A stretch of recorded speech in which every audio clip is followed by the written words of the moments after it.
about her writing a book in the last days of his life. He thought it was a wonderful idea and encouraged her to start the project. She had waited until 2 years after his death to do it. She had been wrestling with writing it for the past year.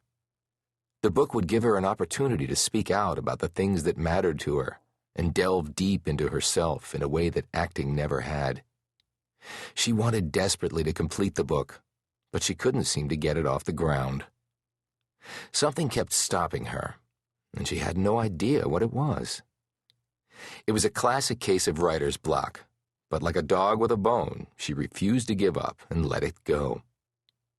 She wanted to go back to acting eventually, but not until she wrote the book. She felt as though she owed that to Sean and herself. In August, she had turned down what seemed like a good part in an important movie. The director was excellent. The screenwriter had won several Academy Awards for his earlier work. Her co-stars would have been interesting to work with. But when she read the script, it did absolutely nothing for her. She felt no pull to it at all. She didn't want to act anymore unless she loved the part. She was haunted by her book, still in its fetal stages, and it was keeping her from going back to work. Somewhere deep in her heart, she knew she had to do the writing first. This novel was the voice of her soul.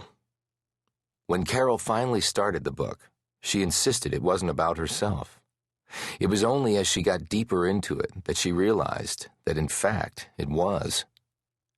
The central character had many facets of Carole in her, and the more Carole got into it, the harder it was to write, as though she couldn't bear facing herself.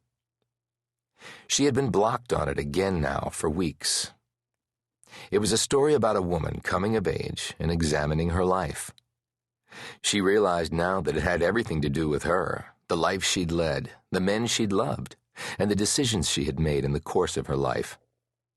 Every time she sat down at her desk to write it, she found herself staring into space, dreaming about the past, and nothing wound up on the screen of her computer.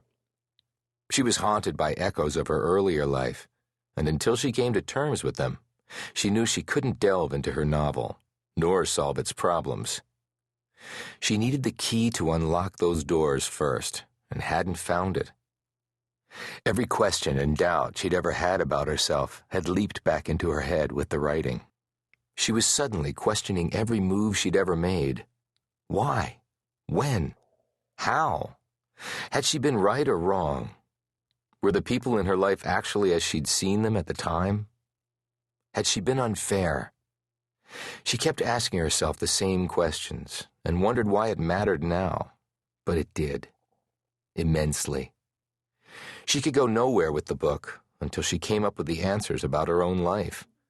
It was driving her insane. It was as though by deciding to write this book, she was being forced to face herself in ways she never had before, ways she had avoided for years. There was no hiding from it now. The people she had known floated through her head at night as she lay awake, and even in her dreams. And she awoke exhausted in the morning. The face that came to mind most often was Sean's. He was the only one she was sure about, who he had been, and what he had meant to her. Their relationship had been so straightforward and clean. The others weren't, not to that degree.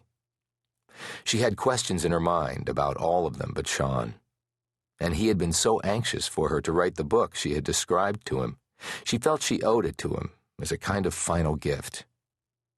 And she wanted to prove to herself that she could do it. She was paralyzed by the fear that she couldn't and didn't have it in her. She had had the dream for more than 3 years now and needed to know if she had a book in her or not. The word that came to mind when she thought of Sean was peace. He was a kind, gentle, wise, loving man who had been only wonderful to her. He had brought order to her life in the beginning, and together they had built a solid foundation for their life together. He had never tried to own or overwhelm her. Their lives had never seemed intertwined or entangled. Instead, they had traveled side by side, at a comfortable pace together, right until the end.